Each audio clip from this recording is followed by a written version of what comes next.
Leslie, and today I'd like to review The Last Time I Lied by Riley Sager. I am super excited because this book just came out July 3rd of this year, and I really wanted to read it. Unfortunately, I'm a little broke at the moment, so I wasn't able to purchase it, but I did request it on NetGalley and was approved, so that was pretty awesome because it was the first time I tried to get a free ARC. And so I got the ARC in return for a free review. So a very big thank you to Penguin Group Dutton for allowing me to read this book. Here we go. And I'm gonna start this off by saying that I flippin' love this book. The whole point of me requesting books off NetGalley was so that I would stop spending money on books, but I love this book so much that I actually bought it, which makes this whole process completely pointless.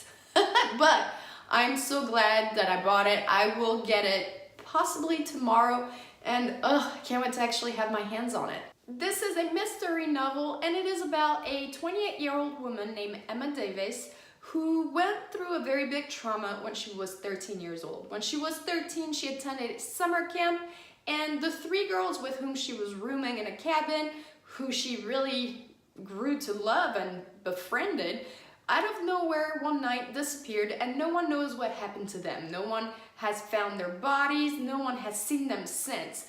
There were a lot of speculations on what happened to them. She herself accused the camp owner's son, saying that he had something to do with it, but because the girls were never found, no charges were made against anybody. And so 15 years later, she's 28 years old, she has a lot of issues going on, and she is asked to return to camp. The camp is finally opening its doors again, and the camp owner wants her to go back to teach the girls how to paint because she is now a painter, an artist. And so at first she doesn't want to go, but one of her traumas is that she is haunted. She has visions of one of the three girls, and she realizes that by going back and finding out what happened to the girls, that is probably the only way she's ever going to be able to get rid of these ghosts. And so she decides to go back, and she also meets up with past campers with whom she went through that trauma, and she realizes that everyone has a lot of secrets and there are a lot of details she wasn't aware of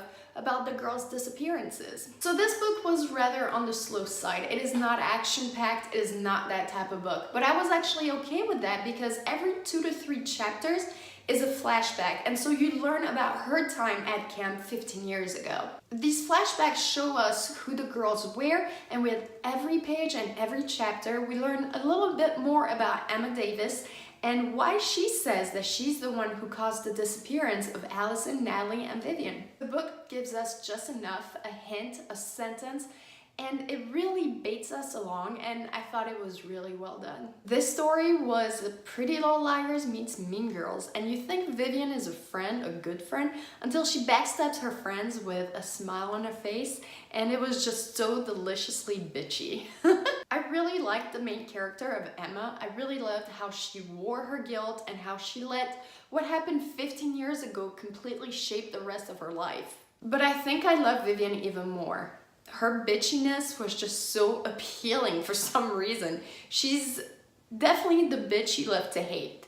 And we've all known girls like that in our lives, where if you're in her good graces, she can make you feel like royalty, but if you're on her shit list, she will ruin your life. Was this mystery a little predictable? Maybe at certain times it was, but I didn't let myself play the guessing game too much. I wanted to be surprised. And I was really nervous that the ending was gonna be something completely lame. Like, the whole book is also about Emma, you know, feeling guilty about something and you don't know what it is. And I was really afraid that when that came out as to what she did, it'd be something completely lame and stupid and you're just like, ugh, really?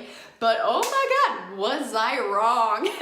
My jaw dropped. Like, I was reading in bed on my phone, obviously, because it was an ebook, and I just went, and I'm so happy that I was completely shocked and surprised, and what an end. I would not have been able to guess this one out, and I don't think anybody can either, and if you can, wow, maybe I need to read more mysteries. On the downside, there were two plot holes that really bugged me. One that I'm gonna talk about, the other one, unfortunately, I can't say anything about, otherwise it's gonna be major spoilers. So if you've read this book, please message me so that we can talk about it, because I don't know anyone else who's read this. But so the first plot hole is something silly, like there are literal things that Emma could have looked into 15 years ago when the girls first disappeared that she didn't think of looking into, and that would have been major hints. Whereas, you know, she returns to camp 15 years later and the things are still there and she finally thinks to look through it. And it bugged me, because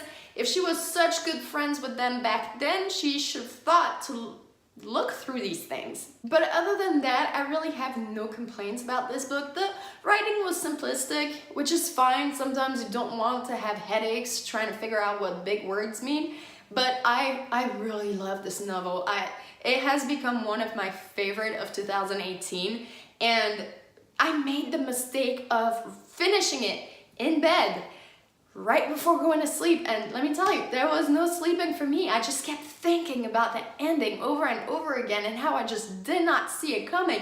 And even days later, I'm recording this like a week after I finished the book, I still think about it, how freaking amazing it was. So yes, I absolutely recommend that you go into this mystery with an open mind. Don't try to figure out too much, just let the words flow and enjoy it.